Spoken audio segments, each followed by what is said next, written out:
Hey guys, Youngblood with you, and today we just got information on the 3 new Reliant models that were released. So let's go ahead and break them down in our Should You Buy video series. The original Reliant is one of the most interesting ships that we've seen released to date, and is one of only 2 convertible flying ships with a horizontal landing mode and a vertical flight mode. It's been labeled as a pseudo-starter, carrying 2 people and coming with alien technology on board. And the first Reliant, which was just the only Reliant, is now known as the Core, with a K, and is the same mini hauler that we expected it to be. Now, its designation as a short-range hauler, but it does get flexibility to take on many different roles by switching out different components. So if you want to get in for the cheapest version at $50, you could start to upgrade it in-game to start to kind of act like some of the other models that we're about to talk about. So outside of using this as a comparison point for the other models, I'm not going to talk about this one too much since we've already covered it. But as always, let me know if you have questions. The second model that's up for sale is the Reliant Tana, otherwise known as the Skirmisher variant, and it's going for $65. Now, I found it interesting that the best combat version of this ship was the second cheapest of the ships, considering that when we look at the 300 series, the Hornet series, the Aurora series, the Mustang series, you get the idea. The best combat version is typically the most expensive, but not the case here. The money is getting you a version that is a lightweight fighter that has a high-yield power plant, and that high-yield power plant is actually still a size 2, like on the Core. But it is specifically listed as a Xi'an high-yield power plant as opposed to the coming soon option that we see on the others. In addition, the Tana also has size 4 shield as compared to 3 on the other variants, which is a really pretty impressive shield for a ship of this size. And as far as weaponry is concerned, the Tana comes equipped with 4 size 1 weapons being M3A and task forces, but unlike the other models, it also comes equipped with 2 size 2 M4A cannons. Adding to the overall armament of the ship and making it pretty good. And while it wasn't specifically mentioned in the comments of the stats, it was shown in the anniversary stream to include missiles that are housed in a magazine inside of the wing, which shoot out of one of the holes. Which says to me that we're getting to actually see even more potent weaponry on this ship, and it's looking to be more competent as a fighter. The Tana does sacrifice a fair portion of the cargo space, dropping from 30 to 10 as compared to the Core. But if you're looking to fight, that's not really a huge turnoff in the end. And based on the price range of this ship, the Tana best compares to the Avenger or the 325A.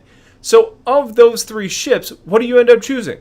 And it's really kind of an interesting discussion because both the Avenger and the 325 have one TR4 engine and size 3 shields and size 3 power plants. The Tana has a smaller power plant, smaller engines at 2x TR1, and a size 4 shield. It's also on par with the 325's 12 maneuvering thrusters and is just a hair heavier than the lightest of the 3 being the Avenger. To me, if you're talking about fighting, I'm just not convinced based on these stats and basically the limited information that we've been able to gather to date that this ship's really going to hold up against some of the others. I think it's going to be proficient, but my concern comes with the smaller weapons, even though there are more of them and a larger shield, all being powered by a size 2 power plant. Now yes, it is a high yield power plant, so maybe that 2 is actually performing more like a 3, but we just don't know that at this point. I think the Tana's got situations where it's going to shine, and those are going to be situations where cargo is beneficial, because it does trump both of the others. So think about high risk cargo runs. I also look at the Tana as a really good piracy option because not only can you carry a fair amount of cargo, but being able to have the secondary passenger EVA to the other ship is a real nice benefit. I also think that this ship has more value with the second person because they may be able to control the turrets and help you with your power management a little bit more, which is really kind of an ace in the hole here. Because even with a lower power plant, if you can manage it better with the second person, it may end up being an okay situation overall. Add to that what should be good maneuverability and the large shield, and I think it has good staying power in a fight too. And inside the Tana, there's also a place for the passenger to access the systems, and that area includes a weapons rack for grabbing firearms and boarding other ships. So it could maybe be a good mini dropship for just 2 people. Out of the box, it does make me wonder a little bit, but ultimately it should be a nice little combat ship in the right situations. The third released variant is the Reliant Sen, or the research version of this ship, and it costs $75. The Sen is the closest to a science vessel that we're going to get on a small scale, and it should also double nicely as an explorer. Now, while the stats of this ship don't show it yet, the Sin is described as having longer range capabilities, and the ship has sensors located on the wings and in the turret mounts to help you kind of scan better and really allow you to utilize the advanced sensor suite. In the rear of the cab, you have a workbench, and these images show data racks, almost like the inside of the Vanguard Sentinel, and you also end up having an electron microscope. This ship seems to really give you a lot of utility towards doing exploration and specifically more detailed science than you would get in something like a 315P, which is really only $10 cheaper. For me, if you're not going to, pay to go up to something like, the freelancer size, getting into something like this this thing has a better interior, more utility inside. It appears to have more sensors and the second player capabilities, and I think it's just a valuable step up in price. That $10 gets you a lot from the 315P, and you also get more cargo, allowing you to bring more back from the void.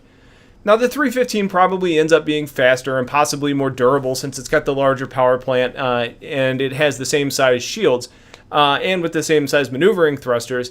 The 315 is probably just able to get out of trouble better, but frankly, I think you're getting so much more, or at least the information that we have seems to indicate that you get a lot more, that I think the upgrade is a very reasonable option and one that for those of you out there that own a 315, should probably strongly consider.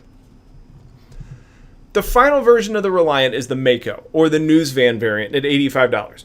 And this was talked about in the anniversary stream to kind of help serve as an in-fiction way to incorporate streamers and content providers, and that's kind of a cool thought. And I think that probably means we're not going to get things like observer cam support, but you could at least get one of these ships in-game to cover footage from the perspective of a real reporter ship. Outside of supporting your content creation habits, though, just through a different means than using like Fraps or Shadowplay, I think this could probably also work in-game as a way to capture information and sell it to news sources if that ends up being valuable or available, but you might also be able to sell it to organizations with more information than just charts and data, meaning you could give real visual information to those that are wanting it at your cost, or at their price, of course. So the ship has electronics to help you with the quality of the images, but also a turret-mounted optic to allow you to capture footage in a near 360-degree format.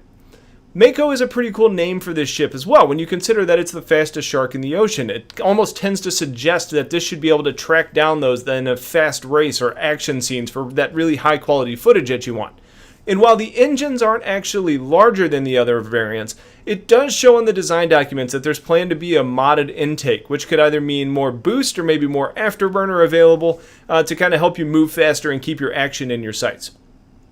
The Mako also has a broadcast station in the rear of the ship, so whether you're actually broadcasting footage for a live stream, or if you're able to use the sensors to gather data and use this as almost a borderline info runner, the utilities are there to make it happen. I think for most, the Mako is a novelty that's going to be fun to see in the universe, but owning one is going to seem very unnecessary for most, especially with the price tag where it currently lies. This sale is going on through the 28th of December, and it's important to note that at this point they do not come with LTI. The new variants, the 3 new variants, will come with 3-year insurance, and I believe that choice was made because these were actually announced back when the initial Reliant concept was released.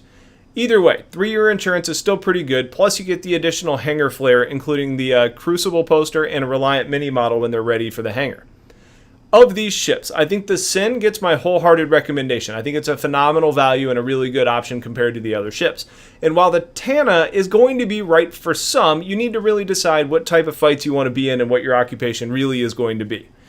The Mako, I still think, is going to mostly be a novelty, but should be an interesting and fun dynamic to kind of suck us into the lore and kind of that role-playing aspect a little bit. So maybe it's something people pick up with in-game credits down the line. So if you have any questions about this, please let me know, or if you feel differently, let me know in the comments. Keep in mind that we're also likely going to get a Q&A post about this at some point soon that may answer some questions, and if that ends up being the case, I'll follow those as well and do that in a follow-up video. So that's going to be it for now. Have yourselves a wonderful day. Appreciate you all watching, and take care.